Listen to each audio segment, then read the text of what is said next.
지금 포털 검색어 1위는 조선일보 손녀입니다. 조선일보 손녀가 왜 실검 1위에 올랐을까요? 문화방송과 미디어오늘 보도에 따르면 조선일보 사장의 손녀이자 방정호 TV조선 전무의 딸인 초등학교 3학년 박모 양은 올해 57 운전기사에게 폭언과 인격 모독적인 발언을 한 걸로 전해집니다. 아저씨 부모님이 아저씨를 잘못 가르친 거야. 아저씨 진짜 해고될래요? 10살짜리 초등학생이 행한 갑질이라고 하기엔 너무나 충격적인 내용인데요. 이 발언을 녹음한 운전기사는 어린아이의 철없는 행동으로 넘기긴 했지만 자칫 사고라도 나면 모든 책임을 뒤집어 쓰게 될까봐 두려웠다고 고백을 했습니다. 돈도 실력이야. 능력이 없으면 너희 부모를 원망해. 최순실 씨의 딸 정유라의 어록으로 아주 유명한 말이죠. 이 말에 분개했던 청년들이 2016년 촛불 때 광장을 가득 메우기도 했었습니다. 8천억대 전 재산 기부를 약속한 홍콩 배우 주윤발이 이런 말을 했죠. 돈은 행복의 원천이 아니다. 그런데 대한민국에선 권력을 가진 부자들의 이상한 갑질이 자고 나면 한 번씩 이렇게 드러납니다. 이 소녀의 말대로 이 소녀의 부모님이 이 소녀를 잘못 가르친 것은 아닐까요? 방정호 전무가 미디어오늘에 공인도 아닌 미성년자 아이를 부모가 원치 않는데도 목소리를 공개해서 괴물로 몰아가는 것은 지나친 보도라고 비판했습니다. 사생활 침해 등 법적 대응도 검토 중이라고 밝혔는데요. 도대체 누가 이 소녀를 괴물로 만들고 있는 걸까요? 조선일보엔 지금 관련해서 사과문도 관련 기사도 일절 없습니다. 앞으로 어떻게 대응하는지 지켜보겠습니다. 11월 22일 목요일 이슈파이터 출발합니다.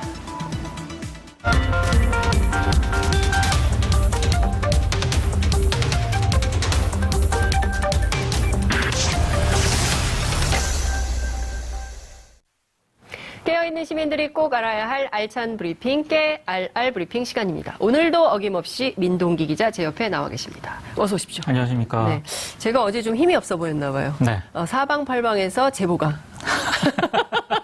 방송 그렇게 하지 마라. 네. 재밌게 해라. 네. 좀 신나게 해라. 여기 축 처져 있냐. 네. 라는 비판을 받았습니다. 어제 좀 그런 걸 느끼셨습니까? 어제 방송을 몇몇 제 네. 지인들이 봤는데요. 네. 아직 다 병이 안 나은 것 아니냐. 굉장히 좀 네. 얼굴색도 별로 안 좋고 예. 뭐 그런 얘기를 좀 하시더라고요. 알겠습니다. 그래서 제가 똑바로 하겠습니다. 저는 좀 이렇게 어렵고 딱딱한 뉴스들을 좀 말랑말랑하고 좀 재밌게 전달해드리는 분들이 능력자라고 생각하거든요. 네. 능력이 많이 모자랍니다. 반성하는 차원에서 첫 번째 키워드 보겠습니다. 언론사주 일가의 갑질입니다. 조선일보 얘기죠. 네. 계속 실검에 올라와 있더라고요. 이게 원래요. 네. 지난 16일 MBC 뉴스데스크가 단독으로 보도를 했습니다. 지난주 금요일에 이제 첫 보도를 했는데 금요일날 제가 아파가지고 기억이 안 납니다. 근데 그때 당시 MBC 보도 이후에 네. 굉장히 사안이 심각했는데도 불구하고 거의 모든 언론이 침묵하다시피 했거든요. 그런데 어제 네. 미디어오늘이 네. 그 해당 운전기사의 녹음 음성 파일을 공개하면서 다시 주목을 받게 됐습니다. 그 미디어오늘이 왜 그 음성 녹음 파일을 공개를 했느냐. 네. 방정호 TV조선 전무 딸이 초등학생이긴 하지만 우리 사회 엘리트 집단과 오너 일가가 사회적 약자를 어떤 식으로 대하는지 알려야 한다고 생각을 했다. 그래서 이제 공개를 하게 됐다고 밝혔는데요. 네. 근데 MBC는 좀 축약적으로 보도를 했는데 네. 미디어오늘이 공개한 음성 파일을 보면은 MBC가 보도했던 내용보다 굉장히 더 충격적입니다. 제가 잠깐 들었는데요. 네. 정말 충격적이에요. 그렇습니다. 그러니까 이제 초등학생이 할 수 있는 언행인가라는 네. 자문이 들었습니다. 네. 좀 구체적으로 설명을 해주시죠. 저도 이제 고민을 좀 했습니다. 네. 이게 왜냐하면 또 제가 소개를 해드려야 되는 거 아니겠습니까? 그렇죠. 근데 그 내용을 보면은요. 네. 이 방송에서 이런 내용을 소개를 해드려도 되나라 싶을 정도로 좀 문제가 많은 그런 보도도 있는데 네. 내용도 있는데 제가 잠깐 소개를 해드리겠습니다. 방정호 TV조선 전무의 초등학교 3학년 딸인데요. 네. 그 운전기사한테 뭐라고 얘기를 하냐면 아저씨는 해고야. 진짜 미쳤나 봐. 이런 얘기도 하고요. 내가 오늘은 엄마한테 진짜 얘기를 해야겠어. 얘기해서 아저씨 잘릴 수도 있게 만들 거다. 이런 얘기도 하고. 네. 일단은 잘못된 게 네. 그러니까 너의 엄마 아빠가 널 교육을 잘못시키고 이상했던 거다. 돈도 없어서 병원하고 치과도 못 갔던 거야. 가난해서. 이런 얘기도 있습니다. 그리고 참 저는 좀 고개가 갸우뚱해지는 부분이긴 한데요. 네. 돈 벌 거면 똑바로 벌어 이런 내용도 있고 아저씨는 장애인이야. 팔, 다리, 얼굴, 귀, 입 특히 입하고 귀가 없는 장애인이라고 이런 내용도 있습니다. 이게 무슨 얘기인지 저는 어떤 상황에서 이런 말을 한 건지를 모르겠어요. 그렇습니다. 그러니까 특히 입하고 귀가 없는 장애인이다라는 이게 무슨 말입니까? 그러니까 맥락상 이게 무슨 말인지는 정확하게 모르겠지만 이걸 정말 초등학생이 얘기를 했나? 저는 네. 처음에 의심을 했는데 예. 음성 파일을 들어보고 뭐 사실인 걸로 확인이 됐으니까요. 그리고 아저씨 죽었으면 좋겠다. 그게 내 소원이다. 아저씨 죽어라. 이런 내용까지 포함이 됐습니다. 너라고 했잖아요. 네. 근데 이 학생은 10살이에요. 네. 그다음에 운전기사분은 57. 네. 그러니까 환갑을 눈앞에 두고 있는 어르신인 네. 거죠. 너 이렇게 하면 안 되지 않나요? 그러니까 야, 네. 너 네. 이런 반말은 네. 그냥 예사롭게 나오는 거고요. 네. 초등학생이 한 그 말이라고는 생각하기 어려운 네. 뭐 모욕적인 그런 표현 이런 게 좀 많이 들어가 있습니다. 그래서 저는 음성 파일을 네. 끝까지는 못 들었고요. 네. 아무튼 좀 굉장히 좀 듣기가 좀 어려웠습니다. 네. 이 학생이 방정호 전무의 딸인 것은 확인이 된 거죠. 그렇습니다. 그건 사실인 거죠. 네. 그러면 제가 보기에는 이 과정이 어떤 건지 구체적으로 그러니까 맥락을 거세하고 보면 정말 이해할 수 없는 내용들이기 때문에 네. 이게 어떤 상황에서 이 아이와 이 어른과 대화한 맥락인 걸까요? 그러니까 이제 네. 이 운전 기사는요. 네. TV조선에 고용된 그런 운전 기사가 아니고요. 네. 방종호 전무가 예. 개인적으로 아. 개인 운전 기사라고 보시면 됩니다. 예, 그러니까 집에서 고용한. 그렇습니다. 예. 그러니까 뭐 그 사모님, 그 집안의 개인적인 어떤 그런 가족들의 네. 뭐 학원도 보내주기도 하고요. 딸 예. 같은 경우 예. 뭐 학원도 가니까 예. 거기 이제 바래다 주기도 하고 예. 이런 이제 개인적인 업무를 수행을 했는데 이제 거기 이제 이동하는 과정에서 네. 이제 이런 녹음 공개된 그 차 발언들이 안에서. 차 안에서 이루어졌다고 일단 추정이 되는데요. 예. 근데 이제 더 충격적인 거는 예. 그 핸들까지 이제 그 초등학생이 네. 막 잡고 꺾고 이러니까 그 운전기사 입장에서는 위험하죠. 이러다가 사고 나죠. 사고라도 나면은 큰일 나죠. 큰일 나겠다 싶어서 네. 본인이 음. 그런 걸 대비해서 아마 녹음을 좀 했던 것 같아요. 네. 그런데 이런저런 이유로 일단 해고 통보를 받게 되니까 예. 그 운전기사가 그 자기가 녹음한 파일 있지 않습니까? 네. 이거를 방종호 대표 측근에게 이제 보냅니다. 네. 그래서 그거를 이제 듣고 네. 차에 원래는 그 딸아이만 탔는데 네. 딸의 방종호 전무의 와이프가 부인이 엄마가 이제 딸의 엄마가 같이 타면서 예. 그 딸에게 사과를 시킵니다. 왜 그렇게 했느냐라고 이제 그 운전기사에게 야단을 치고 사과를 시키거든요. 네. 여기까지는 괜찮았는데 네. 사과를 하도록 한 다음에 네. 주차장에서 예. 그 운전기사 증언에 따르면은 바로 또 해고 통보를 하라고 합니다. 음성 파일 다 지우라 그러고. 그러니까 그 엄마가 그렇습니다. 그러니까 이제 운전기사 입장에서는 예. 굉장히 억울하다는 그런 판단을 했던 것 같고요. 예. 그래서 처음에 이제 MBC 쪽에 제보를 했던 것 같습니다. 이분의 월급은 그 엄마나 방정호 전무가 개인적으로 줬나요? 그게 정상인데요. 네. 이게 좀 문제가 있는 게 네. 디지털 조선일보 쪽에서 네. 아예 채용 공고를 냅니다. 방종호 전무의 어떤 그런 개인 운전 비서 역할을 할 그 채용 공고를 내서 채용이 됐고요. 네. 방종호 전무의 뭐 월급이라든가 개인 돈에서 나간 게 아니고 디지털 조선일보가 월급을 지급을 했습니다. 그러면은 이게 업무상 배임 또는 횡령에 해당할 수 있는데요. 그렇죠. 그래서 배임 또는 횡령에 해당할 수 있는데 방종호 전문 측 법률 대리인이 뭐라고 얘기를 했냐면요.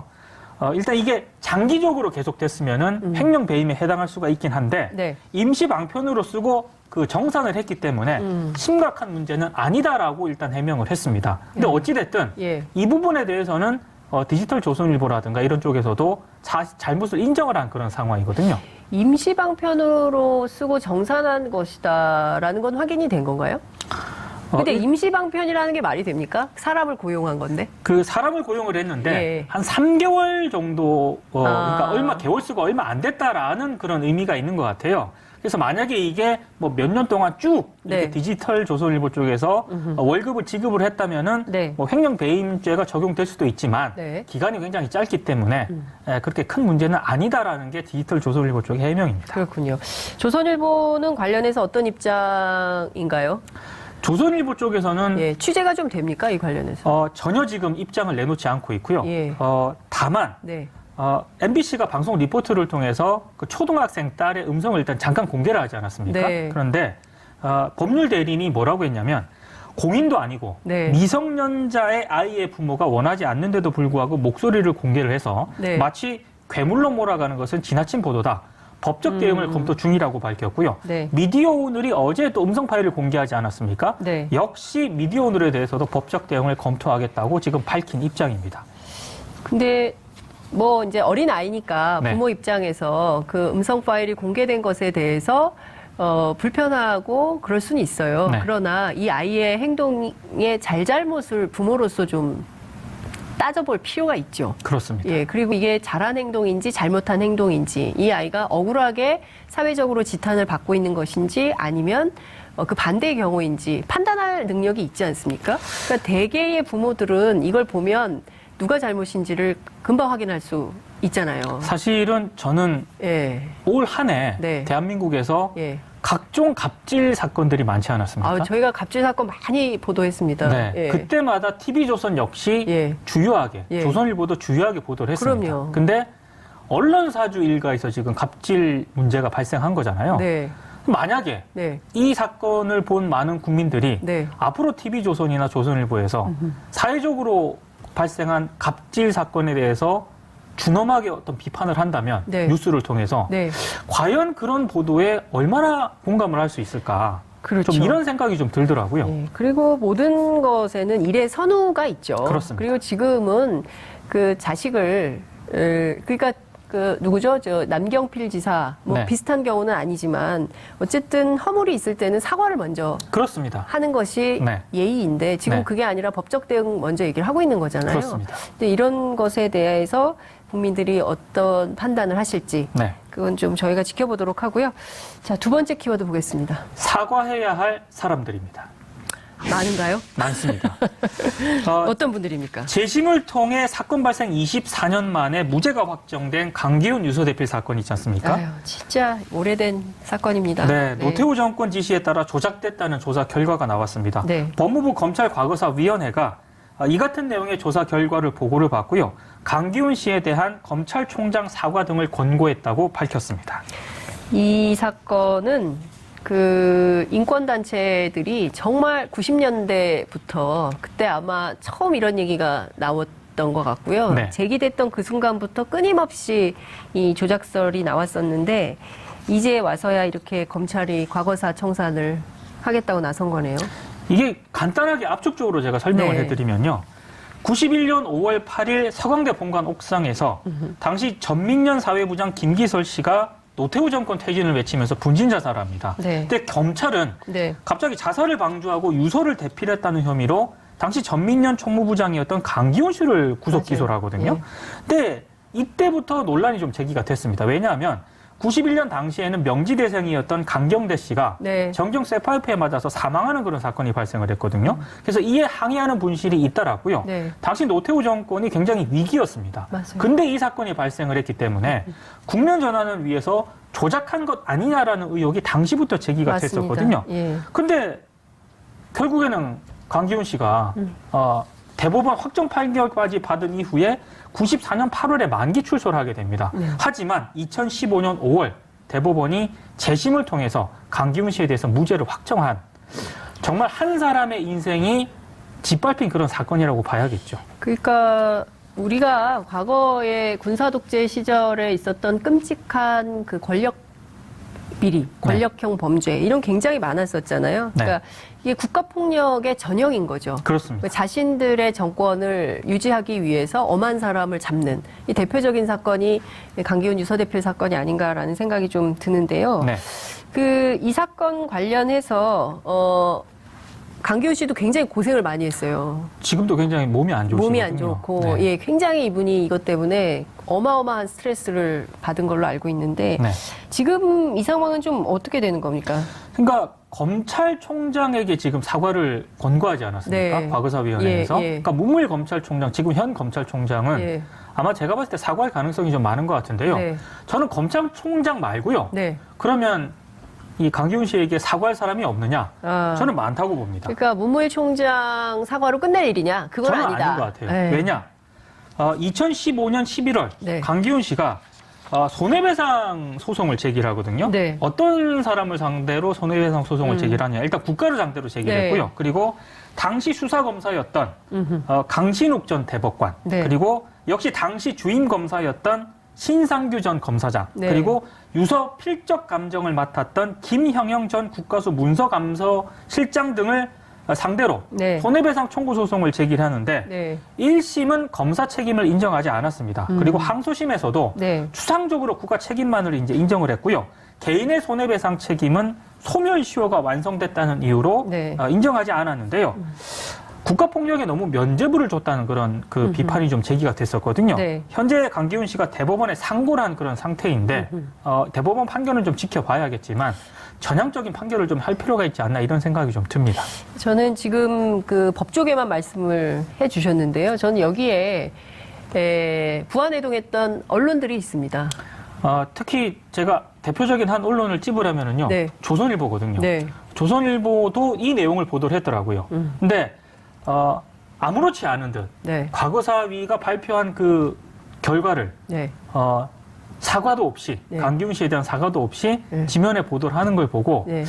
저로서는 조금 선뜻 이해하기가 어려웠습니다.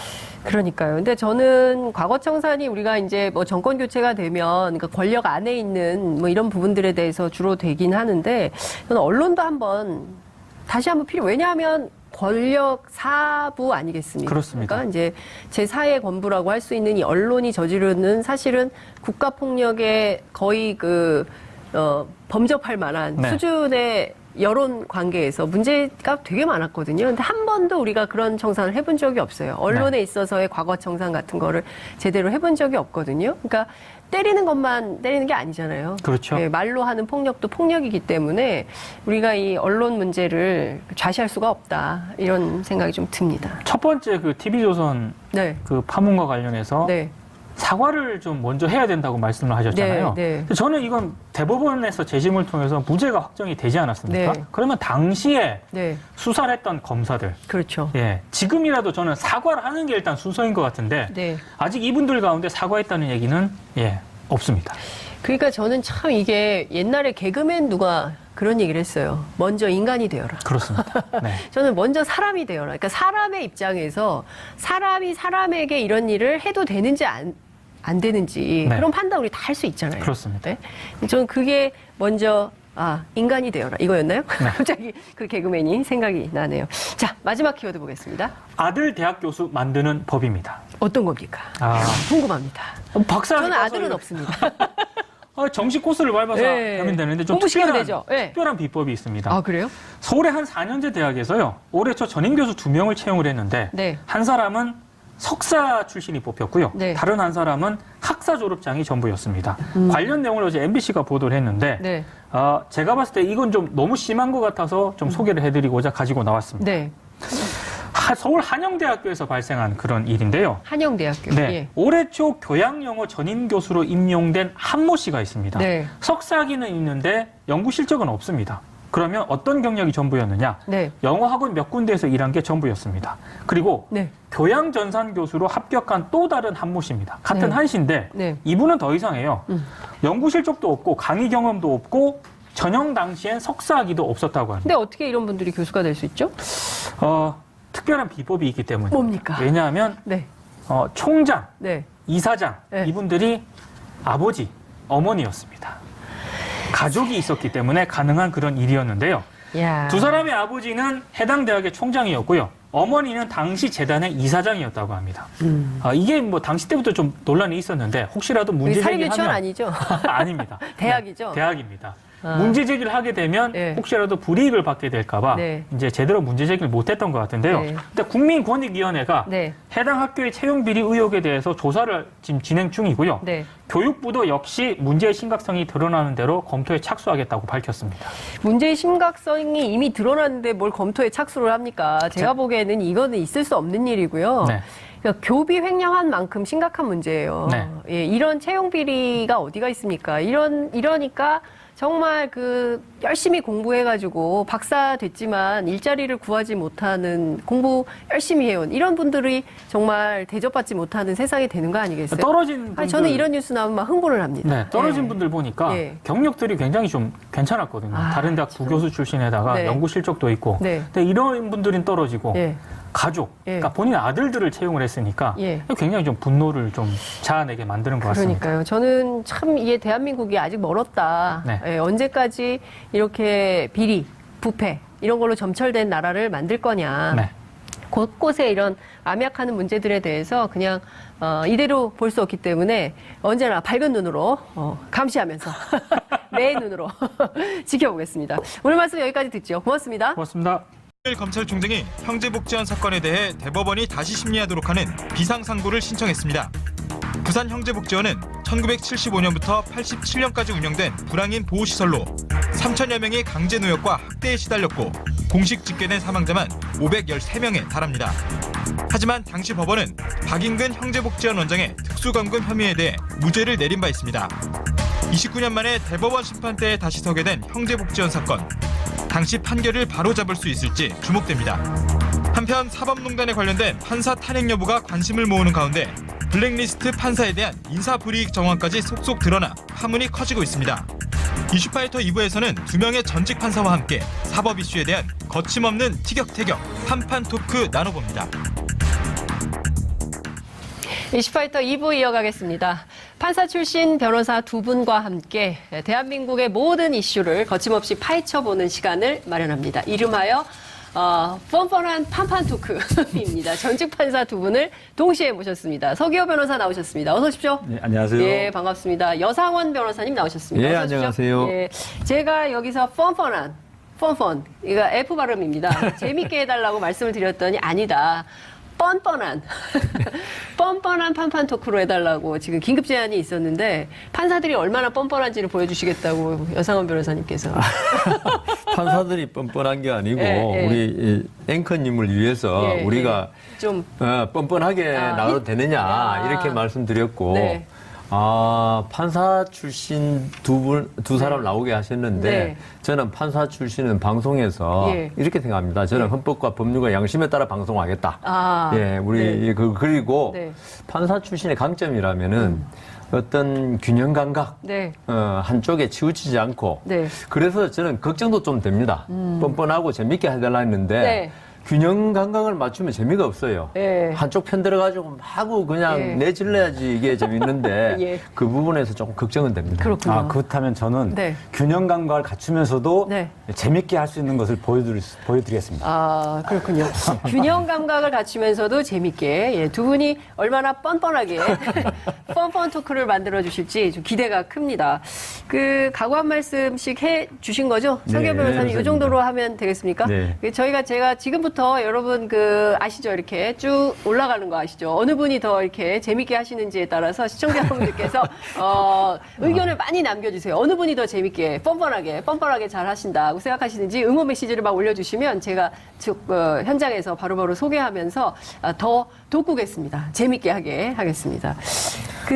첫 번째 함께 할 의제는 진짜 오래전 사건이에요. 89년 반에 사법농단 사건이다. 형제복지원 사건. 사건과 관련해서 얼마 전에 문무일 총장이 비상상고를 청구하겠다라는 입장을 밝혔는데 비상상고가 어떤 겁니까? 서기호 변호사님 설명을 좀 해주세요. 예, 보통은 이제 재심을 많이들 아실 그렇죠. 텐데요. 예. 그거는 이제 당사자가 직접 이제 법원에다가 다시 확정된 판결에 대해서 다시 재판해달라고 하는 거잖아요. 네. 근데 요거는 검찰총장이 직접 비상상고를 청구하는 것이고 중대한 법률 위반이 있을 때 네. 예, 청구하는 겁니다. 중대한 법률 위반이 있을 때. 대법원에다가 직접 한다는 게 좀 특징이 있습니다. 아, 그러니까 이게 비상한 시기에 하는 상고에서 비상상고입니까? 그건 아니고요. 그건 아니고요. 예. 저기 그 재심하고 지금 비상상고가 가장 대비가 돼요. 어. 재심은 뭐냐 하면은 네. 뭐 여러 가지 있지만 사실관계가 틀렸다.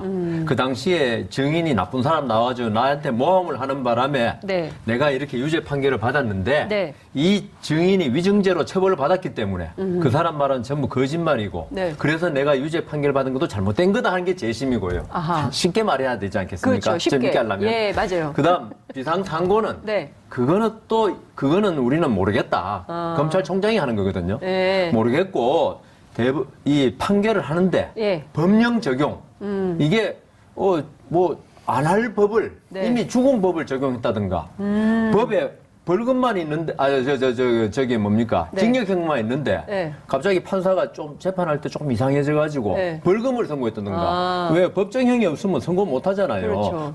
징역 5년 이상의 징역 뭐 벌금 등이 있다 할 때 예. 벌금도 할 수 있고 징역형도 할 수 있는데 예. 어떤 판사가 그런 일이 진짜 있었어요. 그래요? 예, 옛날에 제가 근무했던 지방의 법원에서 예.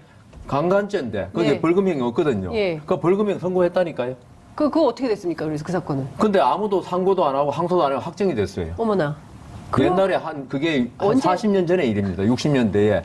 1960년대요? 예, 그때는 판사들이 뭐 원님 비슷하게 예. 모든 걸 다 알아서 한다고 아니, 생각해가지고. 우리 여 변호사님이 60년대부터 판사를 하셨습니까? 아, 그 이야기를 들었죠. 제가 그 법원에 가니까 아, 그 이런 옛날에 일이 그 있었다. 법원이 얼마나 기강이 해이했는지 아하. 그런 일도 있었고 또 예. 검찰도 기강이 해이한 거예요. 예. 그럼 검사가 판결을 받아보면 당연히 이거 아닌데. 징역 벌금형이 없는데 예, 강간죄에는. 예. 그래서 이제 그 어떻게 알게 됐냐면은 네. 나중에 대법관님이 사무감사를 나와가지고 예. 이제 사무감사 나오면 그 판결문 예. 다 갖다 놓고 보거든요. 예. 대법관님이 보시니까 강간죄인데 네. 벌금을 선고한 거예요. 예. 그래 판사 불러가지고 물었지. 예. 그럼 왜 이렇게 예. 법정에도 없는 걸 하느냐. 그러니까 아. 시골에서는 이렇게 해야 다 좋아한다고. 아유, 정말 말도 안 되는 일이 그러니까 있었군요. 그런 식으로 예. 법령 적용을 잘못한 것을 네. 바로 잡는 게 비상상고입니다. 그렇군요. 근데 이번에 문무일 총장이 비상상고를 청구한 근거는 뭐예요, 그러면? 지금 말씀하신 대로 그 법령에 없는 거를 네, 청구해서 요번에는 그런 이제 건가요? 특수 감금죄, 그러니까 당시에 네. 형제복지원 사건에 대해서 네. 횡령죄만 인정이 돼가지고 네. 그것도 2년 6개월인가 이렇게 되게 아주 작은 형량을 선고했습니다. 네. 그 형제복지원 사건이 피해자가 엄청나게 많고 많죠. 굉장히 범죄 수법이나 아주 심각한데 네. 그럼에도 불구하고 중요한 거는 특수감금죄가 명백함에도 불구하고 이 부분이 무죄가 선고됐다는 거죠. 그것도 1심, 2심에서는 다 유죄 선고가 됐는데 네. 대법원에서 가면 뒤집히는 겁니다. 그러니까요. 그래서 그 이유가 뭐냐. 이제 많은 분들이 추측하기로는 이게 이제 전두환 정권의 어떤 치부를 네. 이제 덮어주려는 하는 그런 의도가 있었지 않느냐. 네. 그래서 1987년 89년 판 예. 사법농단이다 뭐 이런 말까지 있을 정도입니다. 네. 그래서 지금 아까 여상원 변호사님이 굉장히 호랑이 담배 먹던 시절 아주 옛날 이야기 하셔가지고 근데 여상원 변호사님은 이제 판사 경력이 굉장히 많으신 분이고 예. 몇 년 차세요? 몇 년 차? 저는 저기 여 변호사님. 개인적인 사정인데. 예. 예, 하여튼 굉장히 판사 23년 했습니다. 판사 23년. 예. 서경 저는 변호사님. 이제 12년 하다가 12년. 2012년에 퇴직했는데요. 네. 그러니까 2000년도에 제가 임관했습니다. 그러니까 저는 네. 21세기에 이제 판사가 된. 판사. 저는 20세기 저는 판사. 노태우 정권에서 네. 임명됐고요. 그리고 우리 그 저는 서 이제 변호사님은 김대중 정부 때, 시절에. 예. 문민화 이후에 민주정부 때. 저는 민주정부에서 네. 이제 판사가 네. 되다 보니까 네. 그 시절에 저희 때는 예. 그렇게까지 심각한 건 없었는데요. 예. 그래서 지금 나오는 형제복지원 사건도 예. 1987년, 89년 뭐 고무렵이지 않습니까? 네, 그렇죠. 그러니까 그만큼 과거에 정말 잘못된 판결들이 엄청나게 많이 있었던 거죠. 이런 것들을 바로잡자는 취지에서 이번에 네. 비상상고를 하게 됐고 네. 이미 문물 총장이 뭐 본인이 스스로 그냥 하신 게 아니고 네.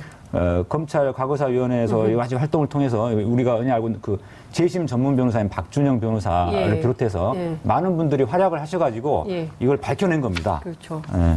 뭐 이번에 비상상고는요. 네. 딴 게 아니고 지금 보니까 저도 뭐 그 저기 19세기, 20세기네. 네, 20세기에 20세기. 인관해 가지고 네, 21세기까지 했는데 네. 그러니까 한 100년 한 것 같은데 그건 아니고요. 그 100년 판사. 예. 그게 네. 그 지금 생각하니까 이건 진짜 이런 법도 있었구나. 법은 아니고 훈령인데 내무부 훈령. 아, 그 지금 시절엔 말하면 내무부가 행정안전부라 그래야 네. 되나요? 네, 그렇죠. 그렇습니다. 행정. 네, 그 당시에는 내무부. 제가 예, 예. 행정부도 근무해야지 그때 내무부도 근무해 봤는데 아. 거기 훈령이라고 있어요. 예, 예, 예. 그러니까 법도 아니고 예. 법 밑에 예. 그 대통령령이 있고 예. 그 밑에 예. 내무부령이 있거든요. 네.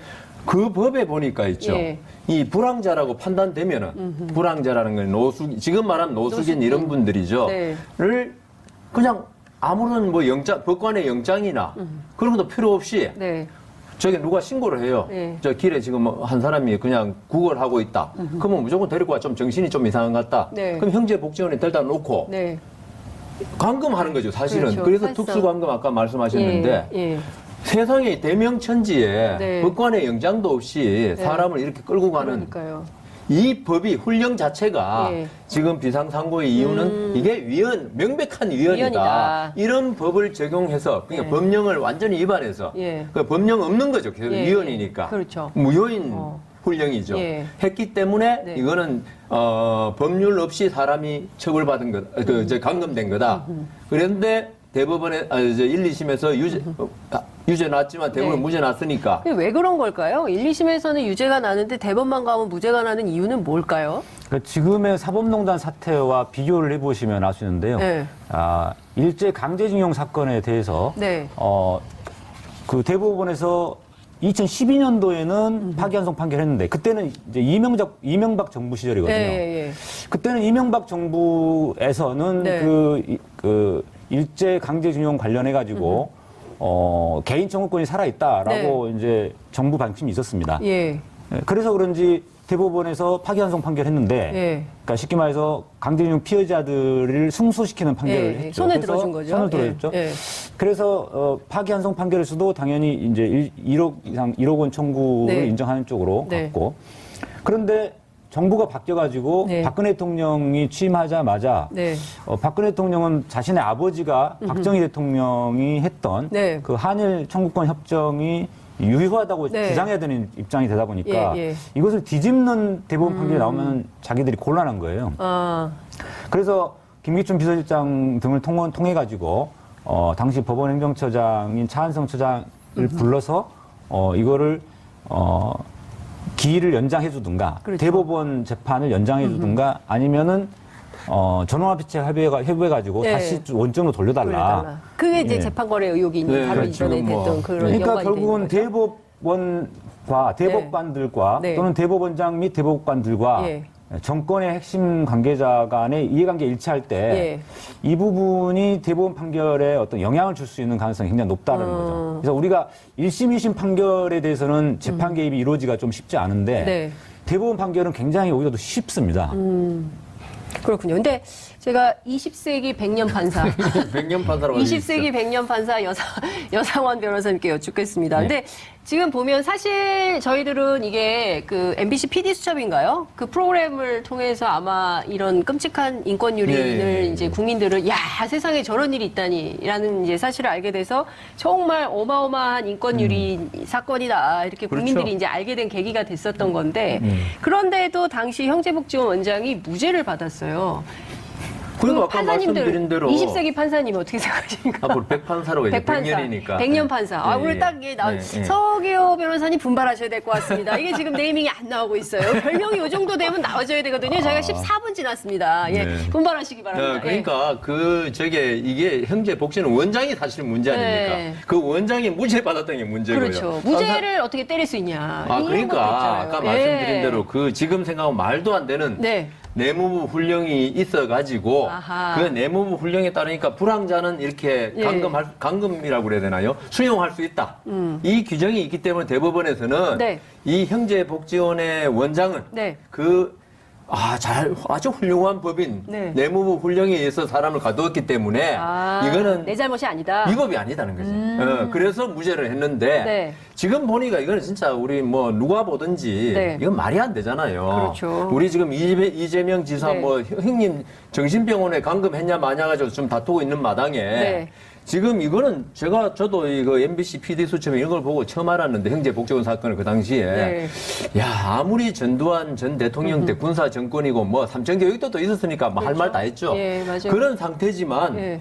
진짜 가난하고 어디 배운 거 없어가지고 노숙하는 사람을 불황자라고 해가지고 네. 이렇게 마음대로 그걸로 끝쳤으면 또 뭐 밥 먹이주고 했으면 막 그럴 수 있다 하는데 그걸 강제 노동시키고 그러니까요. 우리 지금 20세기 아우슈비츠라고 그러잖아요. 맞아요. 예. 이런 행위를 한 거에 대해서 이게 법이 있고 없고 모든 걸 떠나서 판사고 아니고를 떠나서 있죠. 네. 이게 이런 일이 그때 어떻게 있을 수 있느냐. 뭐 그때 물론 박종철 군 사건도 터지고 다 맞아요. 터지는 게 네. 얼마나 그 당시에 우리가 그 민주화 그 45년에 네. 그 헌법을 만들고 했는데도 네.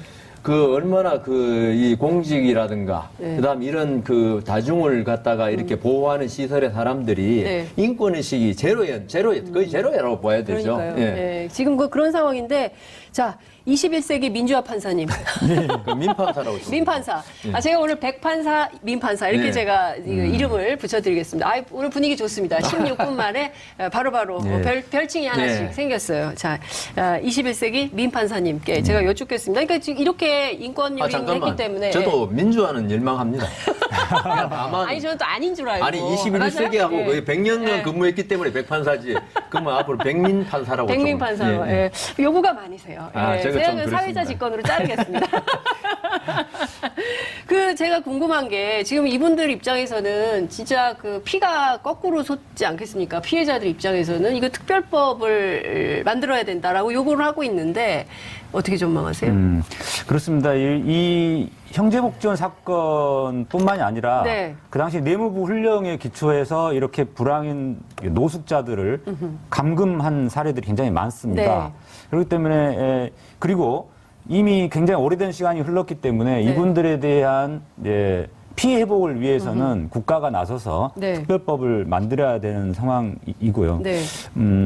국회 앞에서 이분들이 계속 1인 시위도 하고 한 거를 제가 국회의원 시절에도 몇 번 봤었고 최근에도 네. 봤었는데 네. 이게 참 어떤 가슴 아픈 부분이 있습니다. 어떤 측면이냐면 박종철 군 고문치사 사건 그 무렵에 벌어진 건데 네. 박종철 군은 서울대생이다 보니까 많은 국민들이 주목을 한 겁니다. 이런 인권 유린이 벌어졌을 때 서울대생이 이런 일을 당했다. 그런데 이 불황인들은 진짜 뭐 학벌도 없고 뭐 백도 없는 이런 네. 사람들이지 않습니까? 그러다 보니까 사회적 아무도 약자죠. 사회적 약자. 사회적 주목을 못 약자 받는 중에서도 거예요. 거의 우리가 흔히 말하는 그 인도의 불가촉 청민 정도 네. 수준의 아, 진짜. 많은 국민들이 관심도차 안 갖는 네. 그리고 도와주는 사람 하나도 없는 이런 분들이었던 거거든요. 네. 그러다 보니까 이 사건이 더 억울한 이렇게 거예요. 더 억울해요. 더 억울한 네. 것이고 네. 지금까지도 밝혀지지 않았던 겁니다. 예. 지금 내가 돈 없다고 못 배웠다고 무시하는 거야? 이런 생각이 더 예. 큰 거죠. 그죠? 그렇죠. 예. 그런데 그 당시에 왜 이런 일이 벌어졌냐면 네. 이제 전두환 정권 시절에 86년도 아시안 게임을 예, 개최하고 그렇죠. 88년도 서울 올림픽이 개최되다 보니까 외국인들이 많이 올 텐데 거리에 막 노숙인들이 많이 있으면 좀 보기가 그렇다. 약간 청소하는 그런 목적으로 세상에. 이렇게 불황인들을 가둬놓고 한 거거든요. 그래서 그렇기 때문에 이런 인권 유린이 굉장히 심각했음에도 불구하고 네. 많은 사람들 사이에서 잘 안 알려지고 이게 밝히지 않다가 그렇죠. 이제서야 밝히지 한 것이고 네. 그다음에 내무부 훈령이 이렇게 위헌인데 이 네. 위헌인 규칙 훈령의 기초에서 이런 일들이 보여졌다 보니까 네. 대법원에서 당시에 대법원이 기계적으로 그냥 판결한 거죠. 형식적으로. 그렇군요. 훈령이 만약에 내가 네. 지금 형제복지원 사건을 맡은 판사다. 백 판사님 그 시절로 돌아가면 네. 어떻게 판결하셨을까요? 그러니까 대법관들이나 제가 사실 뭐 우리 네. 민판사님 계시지만은 민전 판사님 계시지만은 판사들이 조금 우리가 네. 우리나라 판사들의 의식이 예. 우리는 성문법을 있는 법을 해석하는 사람들이지 네. 법을 만드는 사람이 아니라는 영미하고 좀 생각이 달라요. 네. 그렇지만 아까 지금 와서 지금 예. 재판을 하면 어떻게 네, 할 것인가 예, 그 예, 말씀하셨으니까 예, 예. 지금 오면 이 법은 당연히 법도 아니지만 네, 훈령이지만은 이건 당연히 적용 안 해야죠. 근데 그 시절에 했다면 그 시절에 나라면 어떻게 했을까? 글쎄 그때 저는 뭐 젊을 때고 예. 그다음 뭐 위에서 죽으라면 죽는 신용까지 하는 배석 판사이기 때문에 예. 당연히 예. 유죄를 했을 것 같아요. 그 시절이라면. 유죄로. 아무 의식이 없었어요 그때는. 그때는 별로 인권에 대한 법대로. 의식이 예. 법대로 네. 법이 있는데요. 이렇게 하면서 그렇게 그래서 하면서 하셨어요. 지금 반성을 많이 하고 있습니다. 그렇군요. 네. 저 민주화 판사님. 이제서야 네. 우리 여 변호사님, 그러니까 백 판사님과 네. 저와의 차별성이 딱 드러나는 대목이 나왔는데 형제복지원 사건은 거의 의견이 일치할 것 같아서 네, 그러니까 이게 저도 그랬는데. 뻔뻔 톡수가 안 될 것 같더라고요. 예. 근데 이 대목에서 갈립니다. 네, 그러니까요. 제가 그 당시 판사였다면 판사였다면. 저는 그러니까 유죄 선고니까 예. 내무부 훈령이 위헌이다. 위헌이다. 라는 걸 기초해서 이제 예. 특수감금죄 유죄 예. 이렇게 선고했을 했을 것 거다. 같습니다. 아, 만약에 그 부장판사님이 예. 그렇게 하면 안 된다라고 예. 하면은 예. 그러면 제가 옷을 벗겠습니다. 라고 진짜 옷을 벗으셨잖아요. 진짜 옷을 벗을 거예요. 그냥 네. 국민 판사로 네. 이렇게 되고. 그래서 이제 저는 민주화 물을 먹고 자란 판사이기 때문에 소신 있게 예. 판결을 했을 거라고 생각하는데 그렇군요. 예. 사실 그 많은 판사님들이 네. 그 우리 백 판사님처럼 그렇게 생각하는 분들이 많아요. 그렇군요. 예. 예. 왜냐하면 그분들도 나름 근거가 있는 게 아니 우리가 입법부가 아닌데 네. 어떻게 그리고 헌법재판소의 너 재판관도 없었어요, 아니고 그때는. 그 당시에는 헌법재판소 없었죠. 없었으니까 대법원에서 위헌 심판을 그렇죠. 했어요. 예. 그러다 보니까 있는 법을 헌재가 그대로 87년 이후에 생긴 거죠? 아, 노태우 대통령 그 왜 그때 6.29 항쟁 6.29 선언. 네. 그때 헌법 네. 새로 만들면서 네, 생겼어요. 그러니까 87년 이후에. 네. 예. 그러니까 있는 법을 그대로 적용하는 게 판사 아니냐 이런 생각이 좀 그렇군요. 깔려 있죠. 근데 저 같은 경우는 그 법이 과연 적법하고 정당하냐, 그리고 헌법에 위반되지 않느냐 이런 것도 고민을 해야 된다라고 그렇군요. 생각합니다. 저는 지금 다시 태어나도 엄청나게 나는 민주화 판사다. 이걸 아니, 강조하셨어요. 저는 예. 지금 엄청나게 반성하고 있습니다. 이제 반성하는. 네, 지금 그래서 아까 지금 하느냐 예, 말씀드린 예. 지금 하면 당연히 이거는 위헌이고 예. 전부 다 특수관금, 예. 유죄, 예. 뭐 사형에 처해야 됩니다. 예. 오, 그렇군요. 법을 제정해서라도. 세게. 뭐, 바로 좀 이렇게 모드 전환이 굉장히 빠른 분이세요. 예, 그렇습니다. 100년 판사를 하셨기 때문에. 시대의 흐름을 잘 굉장히- 따라가시는 것 같습니다. 시대의 그러니까요, 흐름을 예. 잘 읽고 그러니까요, 예. 대처하시는 것 같습니다. 그러니까요. 아주 기회주의자란 말씀을 저렇게 하시는 것 같은데 상당히 좀 마음이 안 좋습니다. 예. 오늘 분위기 이게 이제 좋습니다. 세련된 기회주의자예요. 아주 세련되신 분. 아주 세련된 기회. 기회를 잘 본다. 그 이런 정도로. 이익으로 원용하겠습니다. 이익으로 원영한다. 이거 그 굉장히 판결문을 어려워요. 쓰는 말입니다, 그러니까요. 저희가 이게 전문 용어가 나오면 어렵습니다. 사회자가 헤맵니다. 그 최근 얘기를 좀 해보겠습니다. 시간이 벌써 8분밖에 안 남아가지고요. 어휴, 빠르게 가야 될 것 같은데 큰일 났네. 예. 양승태 사법부에서 저질러졌던 이 사법농단 의혹과 관련해서 좀 여쭙겠는데요. 우선 지금 이 사건 관련해서 그 지난주에 말씀해 주신 대로 전국 그 판사들이 모여가지고 법관회의를 거쳐서 지금 특별재판부 말고 그 판사들에 대해서 탄핵을 해달라고 요구를 했어요. 그런데 이상하게 이제 국회에서는 지금 여야가 갈려서 이거 되니 안 되니 이제 논쟁을 벌이고 있습니다. 자, 이거 어떻게 해결을 해야 됩니까? 민주화 판사님. 예, 이번에 53표 찬성표를 던진 그 네. 판사님들이 이제 저하고 생각이 많이 비슷하신 네. 건데요. 네. 이미 법원의 신뢰가 무너져 버렸습니다. 이 사법농단 사태로 인해서. 네. 그러면 이거를 회복하기 위해서라도 눈물을 머금고 네. 동료 법관에 대한 탄핵을 해야 되는 거죠.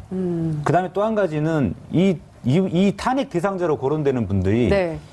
동료 법관이라고 하기에는 예, 좀 어려운 측면이 있습니다. 무슨 네. 뜻이냐면 이분들은 주로 사법행정을 담당하면서 네. 재판을 하지를 않아요. 그러니까 판사들에게는 법복이 지급되는데 네. 법복을 이분들은 사무실에 보관을 해놓으십니다. 그래요? 안 입어요? 재판 안 하니까. 재판을 안 하니까. 예, 재판을 재판 안 할 때만 하니까. 입으니까. 예, 그렇죠. 아, 양복 입고 출근하시고 아. 법복을 입을 일이 없습니다. 그렇군요. 그냥 공무원이네요. 행정직 공무원처럼. 그렇게 되죠. 예. 그렇기 때문에 이분들을 사법관료라고 칭하는 게 더 맞다고 생각이 들고요. 사법관료다. 그러다 보니까 이분들이 예. 법복을 입고 재판을 할 때는 이제 재판의 독립이나 공정한 재판 실현에 관심을 가질 텐데 네. 이런 법복을 이 캐비넷에 처박아 두고 이게 행정부 공무원처럼 일을 하다 보니까 아. 이 재판의 독립이나 공정한 재판 실현에 대해서 별 네. 관심이 없는 거예요. 오히려 법원 조직의 이익을 위해서 어떻게 이 재판에 좀 관여할 것인가 여기에 네. 대해 오히려 관심을 갖고 네. 그렇기 때문에 이분들을 동료 법관이라고 생각을 해서 온정적으로 덮어두기보다는 네. 이들의 잘못된 행태에 대해서 확실하게 탄핵으로 어떤 가야 해가지고 된다. 예. 잘못된 역사를 바로 잡아야 된다. 된다. 그래야 사법부의 신뢰가 회복될 수 있다. 있다. 저는 그 민 판사님 주장 중에 예. 캐비넷 처박아놓고 이 부분은 좀 잘못됐다. 동의할 수 없다. 제가 보니까 그거 네. 왜 존벌레 막는 약 있잖아요. 네. 그것도 넣어놓더라고요, 보통. 아니, 처박아놓은 건 절대로 아니에요. 왜냐하면 언젠가는 입을 수 법관으로 있기 때문에. 네, 재판합니다. 네. 한 행정처에서 한 2, 3년 근무하면은 네. 재판부로 돌아오기 그렇군요. 때문에 네. 옷을 절대로 처박아놓지는 않고요. 납탈렌이 네? 있다. 아, 나프탈렌이라는 말을 제가 쓰려다가 혹시 특정 상표가 아니야 싶어서 네, 아닙니다. 안 썼는데 예, 괜찮습니다. 예. 지금 말씀 잘 하셨는데요. 네. 이 행정처가 진짜 문제입니다. 이번에 김명수 대법원장도 행정처 이제 없애겠다는 말까지 하는데 네. 이 본래 행정처라는 게 네. 법관들 재판을 잘하기 위해서 서포트하는 그 회사로 말하면 총무과입니다. 총무과. 아, 본래 그 역할을 하도록 만든 예. 게 그 5.16 이후에 만들어가지고 이제 법원 했는데 행정처가 언제 생긴 거예요? 그 5.16 이후에 생겼다고 전 들었습니다. 군사 박정희 부대- 대통령 예. 그거 하면서. 예, 예. 그런데 이 행정처에 보통 회사에서 있죠. 대표이사가 일을 좀 편하게 하려면 네. 제일 똑똑한 사람을 총무가 갖다 놔요. 그렇죠. 사실은 뭐 영업이나 예. 어떤 제조에 갖다 놔야 돼. 연구하고. 예. 총무과에 제일 똑똑한 사람 갖다 놔야 자기가 편하거든. 그렇죠. 그게 법원도 마찬가지 돼버렸어요. 대법원장이 좀 자기가 모든 법원을 장악하고자 할 때 네. 똑똑한 사람 갖다 내야지. 뭐 저 같은 사람 아예 행정처 근처도 못 가봤으니까 이런 말 한다고 할지 모르지만은 네. 좀 마음에 안 드는 사람 갖다 놓을 수가 없고 네. 그러다 보니까 행정처 온 사람들이 전부 선민의식이 있어요. 아. 내가 이 정도로 인정받는 사람이다. 법원 내부에서 아, 그렇죠. 나는 법원 엘리트다. 나는 인정받은 사람이다. 네, 대법원장한테도 임명받은 사람이다. 그리고 거기는 선임자가 네. 후임자를 추천해요. 꼭. 오. 그냥 자기들끼리 마피아가 돼버리는 거예요. 그래서 우리가 야, 그거 진짜 우리 문제네요, 근데. 민판사님 들어보시면 네. 행정처 마피아라고 우리 그랬지 않습니까? 네, 그렇습니다. 그렇군요. 그러니까 제일 처음에는 판사들을 서포트하는데 네, 나중에는 그런 조직이 되다 보니까 그게 권력화되는 거예요. 권력화된 아까 관료라 그랬잖아요. 그렇게 그러니까요. 돼버리는 거예요. 그래가지고 이 행정처 있는 제가 행정처 있는 저는 안 가봤으니까 직접 경험은 못했지만 네. 행정처가 우리 법원에서 군대 조직 같은 게 검찰은 전부 다가 군대 조직이고 법원은 행정처는 예. 군대 조직이에요. 거기서 후임자는 밑에 판사는 예. 판사라는 게 밑에 판사가 있을 수 없지 않습니까? 그렇죠. 좀 동등한데 다 동등하죠. 위에 판사한테 무릎 꿇고 술 따르는 데가 행정처예요. 진짜입니까? 제가 들었습니다. 행정처 근무했던 판사한테. 아, 직접 들으셨습니까? 예. 야, 정말이에요? 그러니까 들으셨어요? 이제 법원 행정, 예, 저도 들었는데요. 이제 양승태 먼저 대법원장이 그렇습니다. 네. 양승태 대법원장이 르완 중이라는 인물을 강조했었거든요. 무슨 중이요? 르완 중이라고 그게 뭡니까? 미국과 스페인 전쟁 당시에 네. 그 명령만 수행하면 예. 구체적인 지침을 가르쳐주지 않아도 네. 알아서 그 명령을 수행해 오는 네. 그 훌륭한 중위가 있었습니다. 그 사람을 예. 판사들 전체 모여 있는 어떤 예를 들어서 부장판사, 예. 신임 부장판사 어떤 임명조 수여식 때 네. 이렇게 모아놓고서 바람직한 인재상으로 이런 루안중위를 강조했거든요. 근데 이 사람은 군인이잖아요. 판사는 알아서 그 명령대로 수행하는 사람이 아니고 아니죠. 재판을 독립해서 네. 소신 있게 예. 해야 되지 않습니까? 그렇죠. 그렇게 해야 될 판사들한테 예. 그런 루안중위라는 인물상을 강조했다는 거예요. 그 양승태 대법원장이 생각하는 루안중위에 가장 적합한 인물이 바로 임종원 차장. 거의 행동대장 역할을 하는. 예.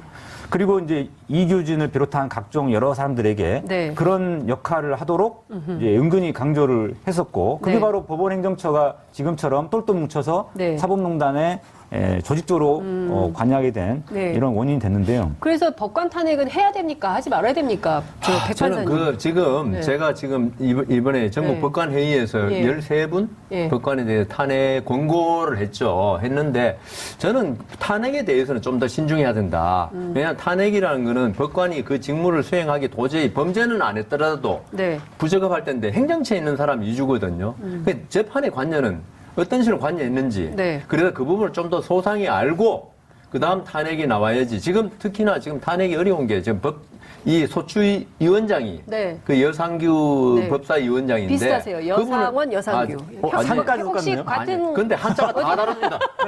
같은 그래서- 저 가문 아니세요? 전혀 전혀 다르다니까요. 달라요?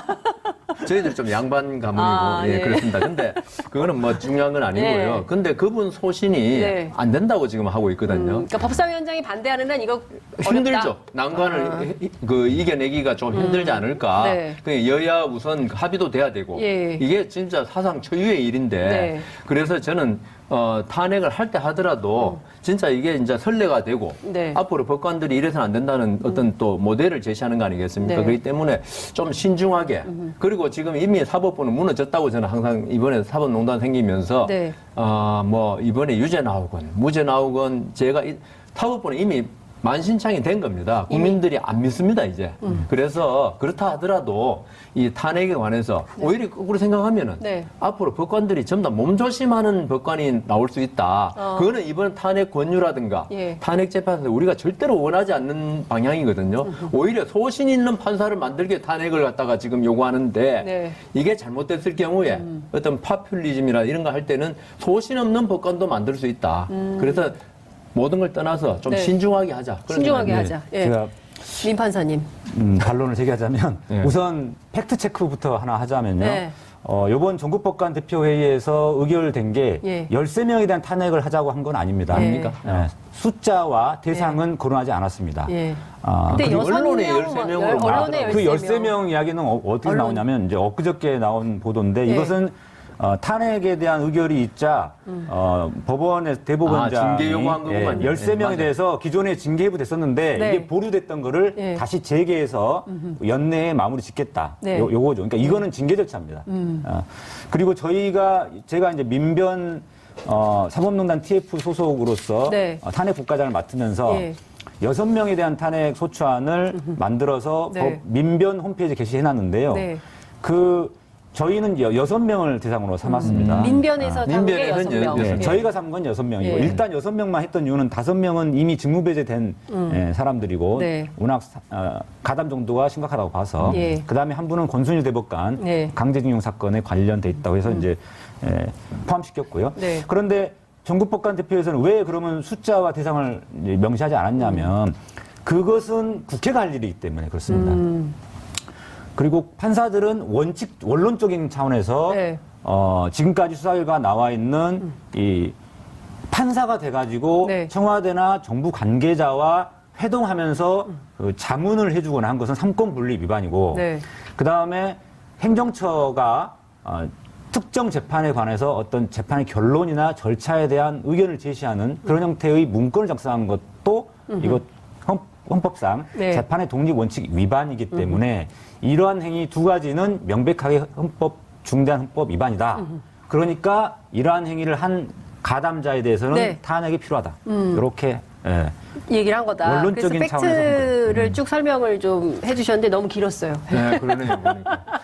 그래서 제가 보기에는 이제 중요한 것은 이 법관 탄핵이 될 수 있느냐 못 되느냐인 건데 우리 100년 동안 판사를 하신 백 판사님 께서는 지금 좀 신중해야 된다 이런 거고 이제 우리 민주화 판사님께서는 그럼에도 불구하고 이 산을 넘어야 된다. 안 그러면 사법개혁하기 어렵다. 이제 이런 주장을 하시는데 시간이 끝났습니다. 벌써 3분 20초가 오바됐기 근데 때문에 한마디만 할게요. 한마디 하셔야겠습니까? 네, 꼭 하셔야겠습니까? 아니, 예, 꼭 해야 되겠습니다. 중요한 거라서. 네. 우리 민판사 판결도 길게 썼을 것 같아요.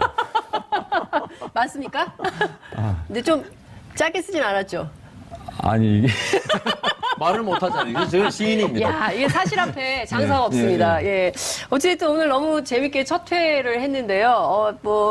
백판과 민판과 백판의 대결. 제가 보기에는 굉장히 인기, 화제의 몰이가 될 가능성이 굉장히 높다. 이런 전망을 좀 하면서 오늘은 여기서 마무리를 하고 다음 주에 뵈야 될 것 같습니다. 오늘 뭐 어떠셨어요? 아이, 뭐 최고의 방송이었습니다. 그러니까요. 예. 제가 예. 좀 뻔뻔하지 못하다 보니까 이 판판 토크에 그러니까. 오늘은 조금 적응이 예. 덜 됐는데 다음 제가 원래 후반부로 갈수록 더 재밌게 할 수 있다. 네. 예. 나중에 보자는 사람 믿으면 안 됩니다. 알겠습니다. 저희가 다음 주에 누가 더 잘할지 누가 잘하나 지켜보겠습니다. 오늘 여기까지 듣겠습니다. 고맙습니다. 네, 감사합니다. 여론조사 기관 리얼미터가 TBS 의뢰로 문재인 대통령의 11월 3주차 국정수행평가를 집계한 결과 지난주 대비 1.2%포인트 내린 52.5%를 기록했습니다. 문 대통령 취임 후 최저치로 경제와 민생 악화에 대한 불안 심리가 가라앉지 않는 상황에서 이재명 경기지사의 아내 김혜경 씨가 연루된 의혹을 받고 있는 해경궁 김 씨 사건이 확산되며 민심 전반에 악영향을 미친 데 따른 것으로 풀이됩니다. 한편 탄력근로제 단위기간 확대에 대한 여론을 조사한 결과 찬성은 50.4%, 반대는 30.9%로 집계되며 국민 절반에 이르는 다수가 탄력근로제 단위기간 확대에 대해 찬성하는 것으로 나타났습니다. 각종 이슈에 대한 여론을 분석하는 시간, 두 전문가와 함께 민심의 향방을 짚어봅니다. 이슈파이터 3부 이어가겠습니다. 매주 목요일마다 TBS 의뢰로 여론조사 전문기관 리얼미터가 국정 지지율 그리고 주요 현안에 대한 시민 여론을 알려드리고 있는데요. 전문가 두 분, 함께할 두 분 소개하겠습니다. 박시영 윈지코리아 컨설팅 부대표 자리하셨습니다. 어서 오십시오. 네, 반갑습니다. 네. 날씨가 많이 추워졌는데 네. 괜찮으십니까? 뭐 술 때문에 힘들지 날씨는 괜찮습니다. 아, 그러니까 그 심혈관 계통을 조심하셔야 됩니다. 괜찮습니다. 네, 날씨가 추워질 때마다 우리는 조심해야 돼요. 네. 네, 운동 많이 하시고 알겠습니다. 건강 관리에 애쓰시기 바랍니다. 이택수 리얼미터 대표 나오셨습니다. 어서 오십시오. 네, 안녕하세요. 언제 봬도 항상 건강하세요. 네, 오늘 계속 또, 골프하시고. 오늘 또 제가 생일이기 때문에 네, 아유. 더 건강해 보이지 않습니까? 자, 저희가 그렇군요. 몰랐습니다. 너무 죄송하고요. 자, 다 함께 노래하겠습니다. 1절만 하겠습니다. 하나, 둘, 셋, 넷. 생일 축하. 아, 왜 안 하세요? 안 축하하시는 거예요? 생일 축하합니다. 한번 해줘야죠. 방송 끝나고 하겠습니다. 아, 케이크 준비해 주시기 바랍니다. 예. 아, 하여튼 축하드리고요. 네. 그 여러분들도 함께 이택수 대표의 몇 번째 생일입니까? 제가 제 페이스북에 올렸는데 반세기 살았습니다. 반세기. 아, 오늘 뭐 20세기부터 21세기까지 네. 반세기. 머리도 네, 좋습니다. 반백, 나이도 반백. 아, 이제 절반 사셨네요. 예, 인생의 반환점을 돌아서 네. 100살까지 살겠다는 의지를 표명하고 계십니다. 자, 첫 번째로 대통령 지지율부터 살펴볼까요? 네, 문재인 대통령 지지율이 8주째 하락세를 보이고 있습니다. 52.5%를 기록했는데요. 네. 부정평가는 42%를 기록했습니다. 긍정평가는 1.2%포인트 빠진 거고요. 부정평가는 2.6%포인트 올랐습니다. 문재인 대통령의 지지율은 그 월요일 날은 52.8%로 해경궁 김씨 논란이 확산되면서 지난주 대비 좀 더 많이 빠졌고요. 근데 이제 화요일 날, 수요일 날은 조금 월요일보다는 올랐는데 화요일 날은 그 54.1%, 수요일 날은 53%로 화요일보다는 좀 빠졌습니다만 월요일보다는 약간 높은 수치였는데 아무튼 52.5%, 이 수치는 리얼미터 기준하면 그동안에 기록했던 최저치를 조금 더 낮춘 그런 기록이라고 할 수 있겠습니다. 그렇군요. 해경궁 김씨 논란이 주말에 경찰 조사 결과가 주말에 나온 것 같습니다. 그 다음에 이제 월요일 조사에서 이제 지지율이 많이 빠졌는데 그 원인이 가장 클까요? 박시영 부대표님 어떻게 그렇다고 봐야 할 것 같습니다. 이번 지지율 하락에는 이재명 리스크가 제일 컸다. 이렇게 좀 보여지고요. 네. 그 외에는 이제 어쨌든 뭐 경제는 계속 좀 안 좋은 지표들이 계속 나오고 있고 한편으로 또 보수 진영이 네. 유튜브나 이런 등등을 통해서 총 공세를 하고 있고 네임덕 논쟁들도 막 벌이고 그러게요. 있고요. 예. 좀 시기상조인데요, 사실은. 그래서 이제 전체적으로 보면 집권 여당의 호재가 그렇게 많지 않았고요. 네. 그런 측면들을 본다면 또 어떻게 보면 또 지지율이 워낙 그 높았던 대통령이기 때문에 한 2, 3% 뭐 이렇게 빠지면 굉장히 크게 하락한 것처럼 얘기가 되고 또 이영자라고 네. 20대 영남 자영업 이게 빠졌다. 박지원 의원이 그런 표현을 쓰셨는데 네. 이제 그런 그 표현을 쓰다 보니까 그게 또 회자가 돼서 맞아요. 또 영향을 준 측면도 좀 있지 않을까 그렇게 생각이 듭니다. 근데 실제로 20대 영남 자영업 계층의 지지율이 빠졌습니까? 저희가 이제 9월 4주차부터 지금 8주째 네. 빠지고 있는 건데요. 네. 9월 4주차에는 지지율이 이제 60% 후반이었는데 네. 그때랑 비교하면 확실히 그 박지원 의원이 얘기한 이영자 계층에서 많이 빠진 건 사실입니다.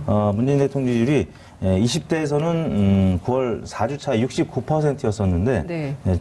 지난주 이제 월요일 날 저희가 발표한 거 보면 54.2%였거든요. 네. 이번 주 조금 반등을 했습니다만 9월 4주차와 11월 2주차를 비교하면 네. 15%포인트가 빠져서 다른 연령대 뭐 대략 한 10%포인트 안팎 빠진 거와 비교하면 더 빠졌고요. 네. 60대도 연령대별로 이제 본다면 좀 더 빠졌는데 지역별로 보면 또 이제 부산 경남에서 네. 역시 15%포인트, 대구 경북에서 10%포인트, 그다음에 경기 인천과 대전 충남도 15%포인트 빠졌습니다. 이거는 이제 지난 9월 말 있었던 그 네. 부동산 문제, 부동산 대책을 발표했는데 아무튼 네. 그때 세금 폭탄 관련된 여러 가지 종부세 관련된 보도가 있었기 때문에 네. 경기 인천 지역이 계속 빠진 채 오르지 못하고 있고요. 그다음에 직업별로는 이제 이영자의 자영업층이 16%포인트 빠져서 여전히 이 회복세를 보이지 못하고 있는 상황이고 이 정당 지지율에서 민주당 지지율도 역시 마찬가지로 네, 정당 지지율 같이 보면서 얘기할까요? 네, 이영자 이 계층에서 많이 빠졌는데 네. 그 외에도 이제 노동직, 농림업, 무직에서 빠졌는데요. 정당 지지율을 말씀드리겠습니다. 네. 민주당 지지율이 39.8%로 0.7%포인트 빠졌습니다. 한국당이 22.6%로 0.9%포인트 올랐고요. 정의당이 8.7%로 0.7%포인트 빠졌습니다. 바른미래당도 4.9%로 역시 0.9%포인트 빠졌고요. 민주평화당도 2.1%로 0.3%포인트 빠졌습니다. 무당층이 19.2%로 지난주보다 1.1%포인트 올랐습니다. 네. 이게 이제 집권 3년차, 내년이면 3년차입니다. 그렇죠. 목전에 두고 있는데, 네. 되게 이제 그 조정은 불가피합니다. 일부 빠질 수밖에 없고요. 네. 그러나 이제 50% 미만으로 내려갈 거냐, 이게 이제 언제까지 50%대를 지켜낼 거냐, 이게 이제 관전 포인트 같고요. 네. 두 번째는 이런 어떤 조금 하락 국면에는 항상 약한 고리가 먼저 이탈합니다. 그러니까 되게 상대적으로 지지층이 견고하지 못하는 계층. 네. 아까 이제 자영업은 불만이 좀 있었고요. 그렇죠. 영남이 이제 먼저 빠지기 시작하죠. 그러니까 일부에서는 뭐 호남도 빠진 거 아니냐. 근데 호남도 물론 빠지긴 했습니다만. 저기 뭐죠? 그 갤럽 조사에서. 갤럽 조사에 그 얘기는 나왔습니다만 예. 사실 호남에서는 워낙 높았기 때문에 80%대에서 뭐 70%로 빠졌다 이렇게 얘기하지만 네. 호남에서는 우리 대통령이라는 어떤 사람들의 인식이 있습니다. 네. 그러니까 호남이 배출한 대통령이라는 자부심이 있고 또 호남의 여러 인사나 이런 것들이 참여정부 때 달리 소외되지 않았고 네. 그런 어떤 광주형 일자리라든가 군산 지역 뭐 이런 부분에 대해서 노력하고 있다는 이미지가 있어서 저는 호남이 급속도로 빠질 것 같다는 생각은 안 듭니다. 근데 이제 박지원 의원이 얘기했던 이영자 네. 발언 이후에 여러 후속 보도가 있었는데 주로 이제 나온 데이터가 이제 갤럽 데이터였고요. 네. 또 갤럽 관련 관계자가 인터뷰를 했습니다. 그리고 오늘 또 오전에 가장 많이 읽은 뉴스도 호남 지역 네. 이제 언급하면서 역시 갤럽 관계자 인터뷰가 있었는데요. 호남만 본다면 네. 9월 말에 이제 84.2%를 기록했다가 지금 72.1% 11월 이제 둘째 주 저희 월요일 날 발표한 주간 집계 기준인데요. 아무튼 72.1%면 아직 매우 높은 지지율입니다. 근데 이제 굳이 이거를 호남을 끄집어서 이제 언급을 했다는 거는 조금은 그 대통령 지도를 조금 평가절하하고자 하는 네. 어떤 의도가 있는 것이 아닌가라는 그 추론도 네. 조사 업계는 좀 있습니다. 그래서 72%뭐 굉장히 높은 지지율이거든요. 근데 호남까지 이제 굳이 언급한다는 거는 문재인 대통령 지지율이 레임덕이라는 지금 야당의 이제 공격들이 네. 있는데 그걸 좀 뒷받침하고자 하는 어떤 기사 같은데 조금 과도한 것이 아닌가 싶습니다. 근데 보면 올 초에 이른바 이제 최저임금 산입범위 논란부터 시작인 것 같아요. 그래서 이제 이른바 그 소득주도 성장에 대해서 정책을 막 흔들고 네. 결국에는 이제 김동연 장하성 물러나게 하고 네. 그렇죠. 이런 이제 보수의 이른바 반격이라고 해야 됩니까? 네. 공격이라고 해야 합니까? 뭐 이런 게 일정 정도 먹히는 가운데 그 이른바 레임덕 논쟁까지 지금 와 있는 네. 상황인 건데 그 전반적으로 보면은 큰 틀에서 여러 변수가 있었지만 그 중에서 그러면 이재명 변수가 제일 큰 거냐? 꼭 그렇지 않은 거냐? 그러니까 이것도 좀 분석을 해봐야 될 것 같아요. 최근에는 이재명 변수가 분명히 있다고 보여져요. 분석하는 게 타당하다고 네. 보여지고요. 네. 그 근간에 하락했던 과정에서는 이제 경제 민생 이슈가 제일 컸던 그렇죠. 거죠. 어쨌든 지금 당장 먹고 살기 힘들다. 네. 그리고 미래에도 내년에도 경제 전망이 그닥 좋은 것 그닥 같지 않다. 좋은 것 같지 않다. 그리고 청와대가 인사풀이나 이런 것들이 좀 확대되는 것보다는 자기 사람들 계속 쓰는 어떤 인맥풀이 좀 좁은 거 아니냐. 네. 그리고 대통령의 모습을 볼 때도 좀 화나 있고 네. 뭔가 좀 지쳐 있는 모습들이 많이 노출이 돼 있고요. 네. 그래서 저는 20대 문제에 관련해 이런 얘기를 좀 드리고 싶어요. 사실은 20대가 이제 채용 비리 문제 갖고 굉장히 민감했는데 국정조사 이런 부분들을 민주당이 사실은 초기에 적극적으로 받을 필요가 있었습니다. 결국 지금 뭐 타협을 됐죠. 했는데 네. 여야정 그 문제를 좀 꼬인 전국을 풀기 위해서 이제 타협안을 냈는데 좀 저는 오히려 공격적으로 받을 필요가 있었다고 보여지고요. 예. 이제 또 한 가지는 그 20대들을 대상으로 특히 이제 대학을 대상으로 대통령님이나 저기 예를 들면 70년대생들 의원들 민주당 같은 의원들 9분이 계시는데 요즘 네. 모여서 뭐 이런 행사들 하는데 뭐 토크 콘서트도 하고 그러던데요. 그러니까 대학을 중심으로 좀 적절할 필요가 좀 있어요. 사실은. 그리고 네, 이제 그런 비판도 있어요. 그러니까 네. 지금 토크 콘서트 하고 이런 행사 위주로 할 게 아니라 정책으로 말을 해야 되는 거 아니냐. 그러니까 이를테면 20대 소구력이 있는 취업률 문제라든가 그다음에 이제 막 이생망 이런 얘기 하잖아요. 네, 그러니까 네. 그렇기 때문에 20대 청년들이 뭔가 좀 살아나갈 수 있는 즐겁게 뭐 살아나갈 수 있는 뭔가 토대를 만드는 정책들을 해야 되는데 그런 정책 없이 그냥 대학가에 가서 뭐 우리를 좀 지지해 달라고 토크 콘서트 한다고 이게 돌아오겠냐라는 그러니까 비판도 있더라고요. 그것도 일리 있는데 네. 중요한 건 뭐냐면 문재인 정부를 이렇게 좀 2년 동안 지나왔던 걸 분석을 해보면 나름대로 성과 있는 것도 꽤 있습니다. 그러나 이 부분들이 지금 많이 가려지고 있다는 거죠. 그러니까 그렇죠. 경제가 좀 어렵다는 어떤 큰 상황 속에서 예를 들면 문재인 케어 같은 경우도 굉장히 성과가 있었고 네. 그 의미 있는 어떤 그 성과들이 꽤 있음에도 불구하고 국정이 제대로 지금 홍보 기능들이 제대로 작동이 안 되고 있다는 지적들이 많거든요. 진짜 제가 얼마 전에 아파가지고 병원 갔다 왔잖아요. 네. 네. 근데 너무 이 CT가 밀려 있는 거예요. 그래서 왜 그러냐 그랬더니 특진료가 폐지돼가지고 네. 서울의 큰 병원에 환자가 30% 이상이 밀렸다는 거예요. 그래서 MRI도 4분의 1. 그러니까요. 그러니까 지금 이게 국민적으로는 굉장히 좋아진 건데 이게 몇 군데로 몰리니까 오히려 그 병원에 오는 환자들의 불만은 폭증하는 거예요. 그러면서 나오는 얘기가 특진료를 다시 만들어야 된다는 얘기를 병원 측에서 막 얘기를 하고 있는 거예요. 병원은 그런데 그게 좋으니까. 병원은 그게 좋죠. 왜냐하면 수가가 조정이 되니까. 그래서 제가 보기에는 정부 정책을 적극적으로 홍보하고 실질적으로 국민들에게도 이게 효과를 누릴 수 있도록 확산하는 능력 뭐 이런 게 좀 필요해 아니, 보여요. 그러니까 홍보 능력을 상당히 강화해야 한다는 그러니까요. 그런 느낌이 좀 20대 있는데. 같은 경우는 이제 정치적인 관여도가 30, 40대보다는 떨어집니다. 그래서 이제 정치적인 이슈에도 민감하지만 사회적인 이슈에도 굉장히 민감하고 또 뭐 스포츠 관련된 제가 네. 지난번에 바른미래당 관련해서 그 병역 면제된 선수 얘기하지 않았습니까? 하태경 의원 얘기하면서. 네네네. 근데 이제 20대는 PC방 살인 사건이라든지 뭐 이수혁 사건이라든지 이런 사건에 더 관심이 많은 계층이기 때문에 정치적인 관여도를 조금 높여주고 잘 소통을 이제 네. 시작하게 되면은 30, 40대의 지지를 다시 이끌어낼 수 있다라는 어떤 판단이 민주당 내부에 있었던 것 같습니다. 네. 그래서 이번 주 같은 경우 저희가 이제 오늘 발표한 조중집계에서는 20대는 소폭 올랐거든요. 근데 갤럽은 지난주 금요일 날 20대가 또 이제 많이 빠진 것으로 발표했는데 저희도 지난주에는 20대가 좀 빠졌죠. 근데 네. 이번 주에는 다시 민주당이 소통을 시작하면서 조금 반등하기 시작했습니다. 이거는 뭐 민주당이나 이제 청와대 입장에서는 긍정적인 신호로 봐야 될 것 같습니다. 그렇군요. 근데 이해찬 대표 얘기 좀 이해찬 여쭤보고 대표. 싶어요. 예. 그러니까 국민들의 입장에서는 사실 정치인들이 보여주는 그 액션 예. 이런 것에 굉장히 영향을 많이 받거든요. 네, 근데 네. 이제 이를테면 언론을 대하는 태도에서 막 기자들이 계속 그 이해찬 대표한테 이렇게 네. 마이크를 들이대고 물어보니까 그만들해. 그러니까 네. 특히 이제 이재명 지사 관련된 네. 거죠. 뭐 그만하라니까 이렇게 해서 이른바 이거는- 버럭 총리 이게 다시 또 나왔어요. 이거는 정말 언론이 왜곡했다고 봐요. 왜냐하면 언론의 왜곡이다. 저는 그걸 봤는데 네. 원래 이해찬 당대표가 당대표 초기부터 그리고 그 후보 시절부터 무슨 얘기 했냐면 예.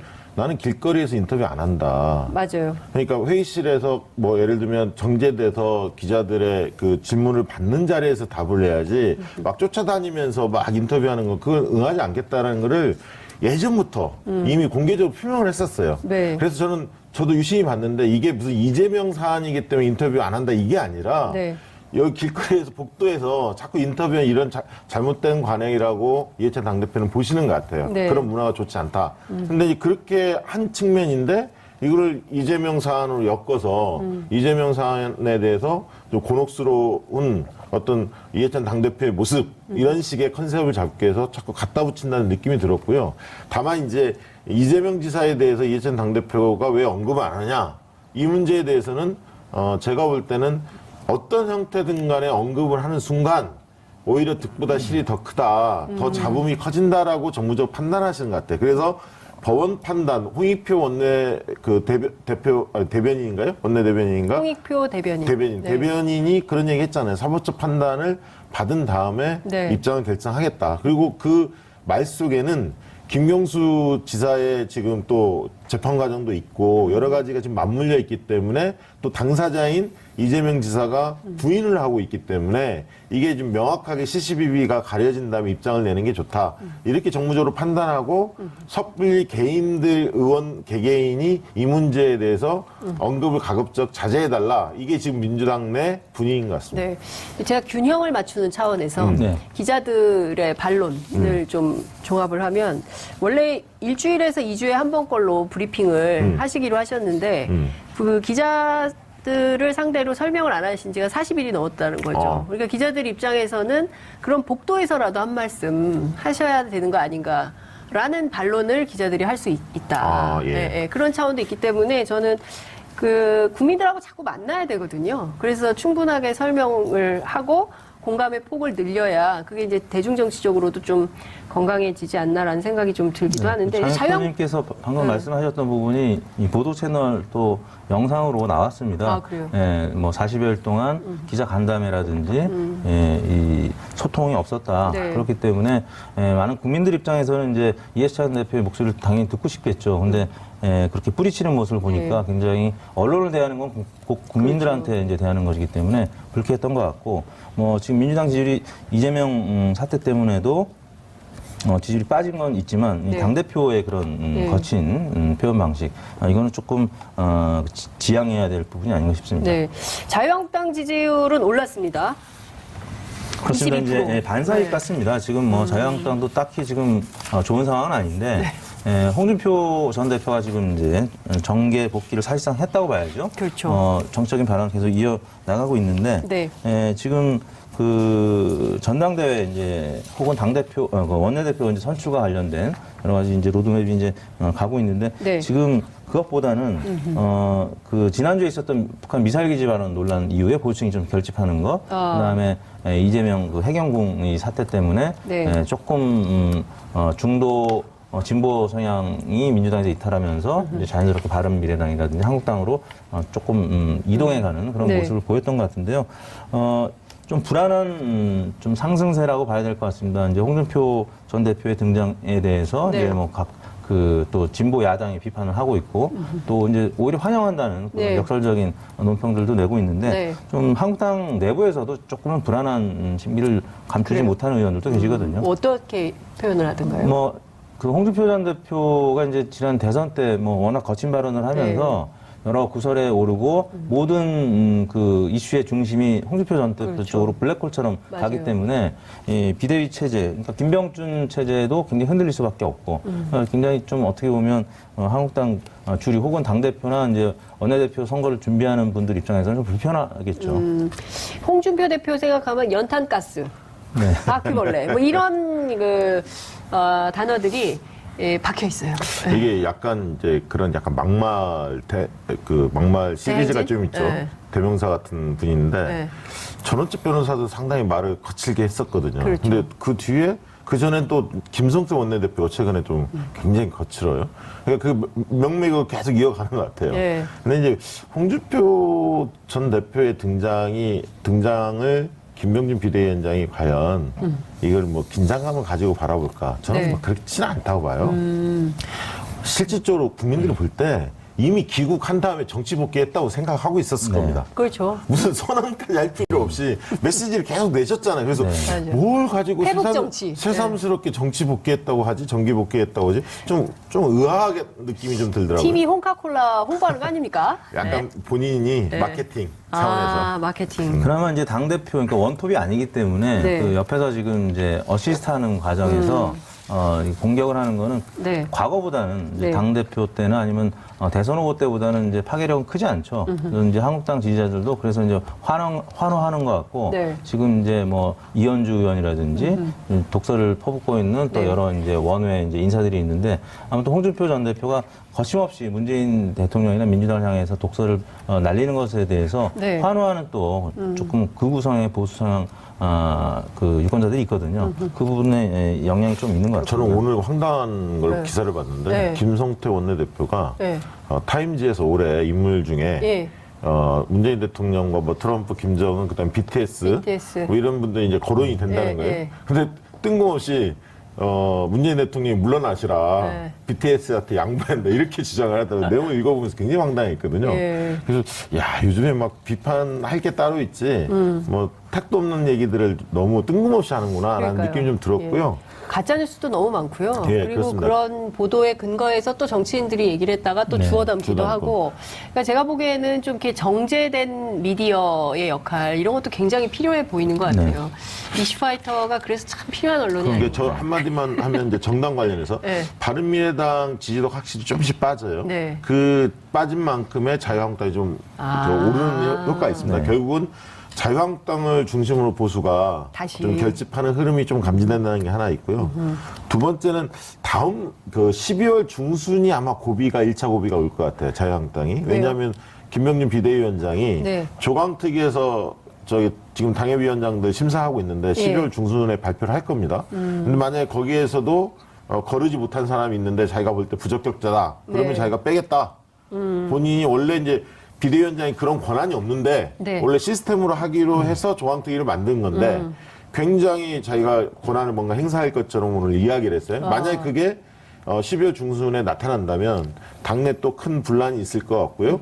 물론 인적 쇄신을 그 김병준 비대위원장이 적극적으로 하려고 할 겁니다. 왜냐하면 본인이 먼 미래에 대한 큰 정치의 꿈을 가지고 있기 때문에 뭔가 마지막에 성과를 좀 내고 싶고 이게 보수 통합에 지름길일 수도 있거든요. 사실은 뭔가 좀 쳐내줘야 바른미래당에서 이쪽으로 오고 싶은 분들한테 신호를 좀 주는 거거든요. 그래서 그런 측면에서 뭔가 한번 시도를 해보려고 할 것 같아요. 근데 네. 이제 그것이 굉장히 정교해야 하고 합리적이어야 하는데 과연 그렇게 할지를 좀 지켜봐야 할 것 같습니다. 알겠습니다. 시간이 없기 때문에 빠르게 네. 현안조사 보겠습니다. 이번 주 현안조사는 탄력 근로제 단위기간 확대 관련된 거네요. 네, 오늘 이제 경사노위 이제 처음 시작을 했는데, 뭐 개문 발차했다는 표현까지 나왔죠. 민노총이 빠지면서 네. 이제 그 주된 화두는 탄력 근로제입니다. 탄력 근로제와 관련해서 TBS 의뢰로 조사를 했는데요. 네. 찬성이 50%, 그러니까 단위 기간 확대 3개월이었는데 6개월이나 뭐 그 이상으로 1년이냐, 확대하는 예. 부분에 대해서 찬성이 50.4%, 반대가 30.9%로 예상보다는 찬성 의견이 5대 3으로 높게 나왔습니다. 자영업층에서 64.7%로 가장 높았고 사무직, 가정주부 순으로 나타났고요.